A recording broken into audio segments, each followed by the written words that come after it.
What up, YouTube? So today I want to bring to you guys a new content about Vaal orbs. This Best Gear Part 3 will be all about what Vaal orbs can do on every type of item they can be used on, and every time that I talk about a specific items, I'm gonna give you some tips on the best way to get advantage and the best modifiers of this forging. So without wasting any more time, let's go! So Vaal orbs are these pretty little orbs here, and they can corrupt an item unpredictably, but we can kinda predict that.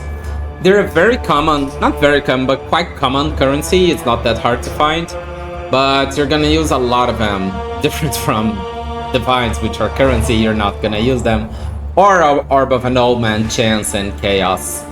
But let me show you guys here what they can do. Right, so first things first. This pretty little baby is a Vaal orb. It modifies an item unpredictably, but we can predict what it can do, and corrupts it. A corrupt item cannot be modified. Like, when you corrupt it, it's over. It's the last thing you can do to an item. So you can divine it, you can exalt it, you can chance it, you can do anything else to it. Now, on rare equipment, non-unique, you usually use on rare equipment. There's not much reason to use on equipment that's magic or normal.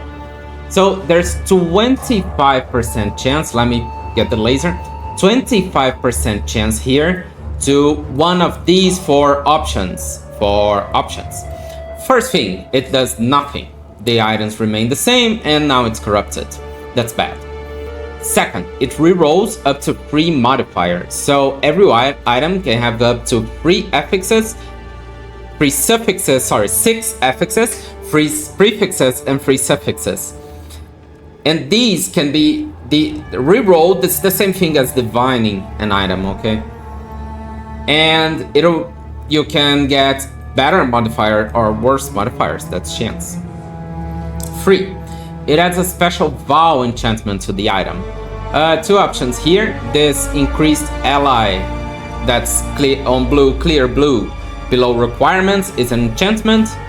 This 34 to max life and it's an enchantment, and this accuracy is enchantment.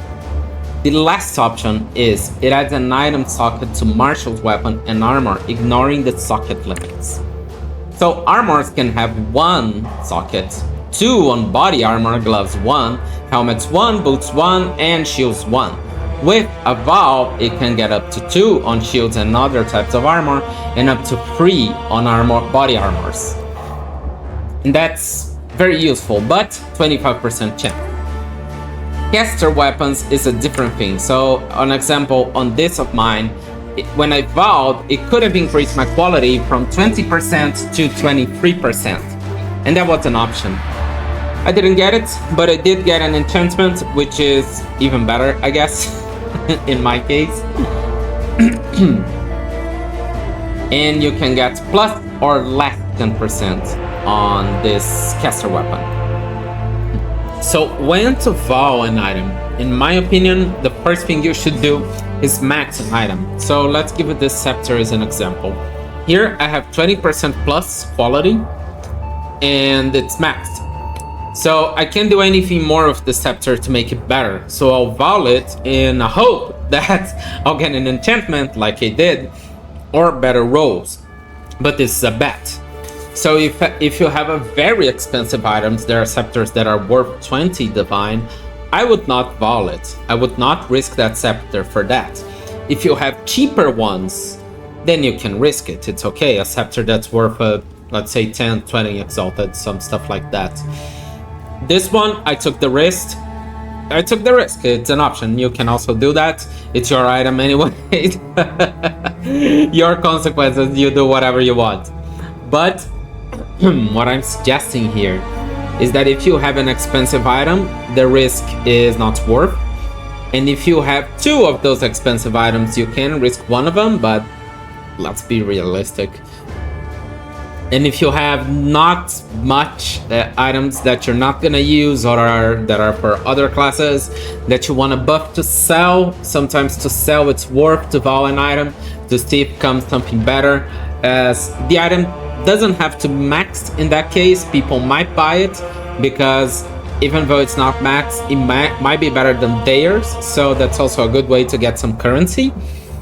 But for your equipment, so if it's not that great, if it's an item that's worth 20 or more divines, I wouldn't. If it's 1 divine or less, I'd risk it. This one of mine is worth 1 divine tops. So I risk it. So that's my opinion on Vaal. Unique items are a little bit different from the rare items. They also have 25% chance of each. The first option is doing nothing. Nothing happens to your items. The second, it randomizes the numerical values of explicit modifiers and then applies a modifier magnitude of multiplier of 0.78 to 1.22, blah, blah, blah, blah, blah. What does this mean? That it rerolls, okay, the numeric values of the unique item. For example, this item, it would reroll the armor, the block chance, and the chaos resistance because the spirit can't be changed. So all these 3 that goes to 80 to 120, 40 to 60, and 17 to 23 would be re-rolled. And I might get an option that is above 120, 60, or 23 because it has this modifier of 1.22. But that is a chance. So some items are good to do this, others are not. Most of them I honestly prefer to get the third option, that's a special Vaal enchantment, or the fourth, that is a socket. And caster weapons is the same thing as non-unique weapons. When to Vaal your uniques. Uniques are, most of them are very common in PoE too, so I Vaal all of them. If I want to use them, I Vaal. I found 5 shields of these or more. They're worth 1 exalted in the market. So if you want the specific roles, just Vaal them away.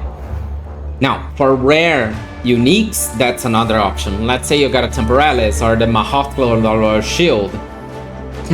Then you gotta think about it. If your options are too low, your stats are, your explicits are too low, then you Vaal it, okay, it's worth it. If they're medium high for a rare item, I just stick with it, unless you wanna run an adventure. If you're an adventures guy, go for it. Second part, gems. When I say gems, I mean skill gems. Skill gems also have 4 options with 25% each. First of all, do nothing.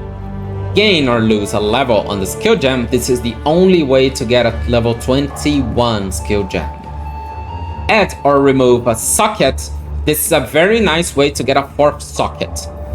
And also to get plus 10 or minus 10 quality up to 23%. Usually people use this to get the 4th or 5th socket.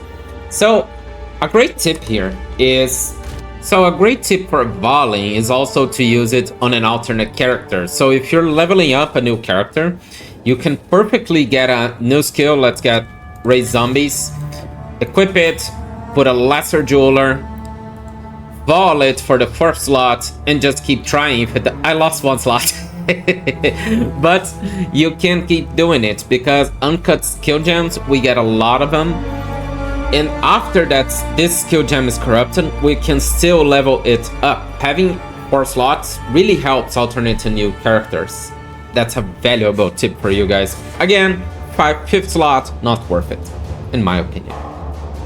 Waystones, and this is very interesting. Waystones have 25% each of these options. First, nothing. Plus or less to the Waystone tier by 1. This is the only way to get a tier 16 Waystone. All of them you see that are corrupted. And when you hear people say about tier 17s and 19s, it'll be a tier 16 Waystone like... Yeah, I don't have one. It'll be a tier 16 Waystone that's already corrupted with a map that's irradiated like this one. This one's irradiated and corrupted like this one. So this is a map that's an example of a map that's irradiated and corrupted. So it's a +2 here. So if you put a tier 16 in here, it's gonna be a tier 18 map for you to run. And of course, you're gonna try to sum up the more modifiers on your map as you can to get even better rewards and better loot. Like this map, for example. It only misses the corruption, and for this shitty expedition to be a delirium, but it's okay. But this is an example of a map that we would spend a very good waystone, like this one I have. Like this one that I forged. Sadly, it's not a tier 15, but it's a pretty good waystone to use on this map. How do I sum up modifiers on the map? We use the towers. Try to use the towers and tablets of a best way possible to, like, there's 4 towers near each other. So use them, try to stay clear of these maps, and maybe you'll get lucky. I say get lucky because we don't have control. The tablets irradiate 5 to 10 maps around its area, and it's random. So it won't be exactly this map, this map, this map, or this map. That's why I said lucky. And that's the only way to do this. It'll also randomize its modifiers. It can change them any way it's the RNG gods want. 3. It prevents prefixes from being removed, so it locks up all your prefixes. I'll put an image of the prefixes here. And then it reforging the items, removing all suffixes, the bad stuff, and adding the same number of prefix modifiers, ignoring the modifier limit. I saw skill waystones with 11 modifiers by doing this, so it's really worth to Vaal waystones. It can prevent prefixes and suffix from being removed, so it locks them all up, and then reforge the item, adding a random number of additional modifiers, ignoring modifier limit, up to total 5 prefixes or suffixes. So if our max is 6, so if it adds 5, that's how you get 11 modifiers on a waystone. Doing this is the best way to farm, guys, okay? Value your loot. Next up, jewels can also be corrupted. So there's a difference between non-unique jewels and unique jewels. Non-unique jewels have 25% chance of happening nothing. Reroll up to 3 explicit modifiers. You can forge it up to 4, 2 prefixes and 2 suffixes. Or adding or removing an explicit modifier. This can ignore the normal limit, so you can have 5 modifiers on a jewel by doing this. So when you get 4 stats on a jewel and the jewel is not that great, or it is that great and you think it can be better, you can risk it. I like to risk it on jewels. I think it's a good option. Getting enchantments on them is very good, but that's a personal opinion. Jewels are expensive. Each of them are worth 10 or 20 exalted. People buy them a lot. I get a lot of money by selling jewels. A lot of money, a lot of currency. And it's a gamble, guys. Unique jewels. I never found one in my life, but there's a 50% chance of nothing happening. This has not been confirmed by GGG. If anyone out there know if this is correct or not. If this isn't correct, please tell me down below. 2. It adds a Vaal enchantment to the item. Very, very good.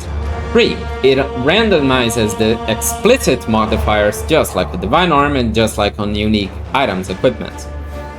And then it applies a modifier of 0.78 to 122. So it can have a bigger modifier than the one stated in the jewel. A little bit bigger. 1.22 bigger. And last but not least, flasks and charms can also be corrupted to have a chance to increase its quality, raising to above the cap of 20% to up to 23%. First thing I want to talk about here, you use this Omen of Chaos. You will find this on ritual events, and this Omen can help you by avoiding the nothing option from happening when you Vaal your item. Just keep it on the stash, and whenever you want to use it, you activate it. If you don't know how to activate an Omen, I have this one right here. You just press right click on the inventory, it's deactivated, right click, it's activated. There's a red circle around it. Remember, on the next patch, rituals are gonna be buffed, so it's gonna be easier to find omens, and when you're corrupting something, you don't want nothing to happen. You want something good to happen. So you actually want to use this. The last item I want to talk about is the Glimpse of Chaos. This is a tribal mask dropped by the Trial Master. The Trial Master is the last boss from the Trial of Chaos. To get to him, you have to clear the Trial of Chaos 3 times, get 3 stone tablets as prizes, put them in the door after the trial, and then you get access to this boss. This boss is not easy to defeat. It's one of the strongest bosses in the game, but he gives very nice rewards, and one of them is Glimpse of Chaos. This item has all the elemental resistances and sets your chaos resistance to 0. Also, it can give you minus 30 or plus 30 to all resistances, some life and mana. So it makes an item that can be rolled and re-rolled, and that's the idea of the item, to keep Vaaling it. Do not waste the divine on it. This is meant to be Vaal. So when you Vaal this item, it has 25% chance of removing the can be modified while corrupted, adding a special Vaal enchantment, and it can have more than one, transform into a unique helm, any of them carry up to 2 enchantments, or transform into any rare helm, carrying up to 2 enchantments. So this can come with very interesting outcomes, and this can modify it while corrupted. It means you can like divine this item while it's corrupted. So you can Vaal it and divine it if you like the modifiers or not. I'd say don't divine it, you can, but don't. Just keep Vaaling it and see the best you can get from it. Divines are a high currency, high level currency, and I wouldn't divine this item, that's it. This is it, guys. This is everything you can do with a Vaal Warp. I hope I've explained it in a good manner. I've just discovered the Excalibur recently, and I think it's being a very nice tool. So tell me what you guys think about this video, and the next video, stop bugging minions. I'm gonna make a build guide, then more tips on how to get good gear and how to farm. I hope you guys like it. I'll see you guys later.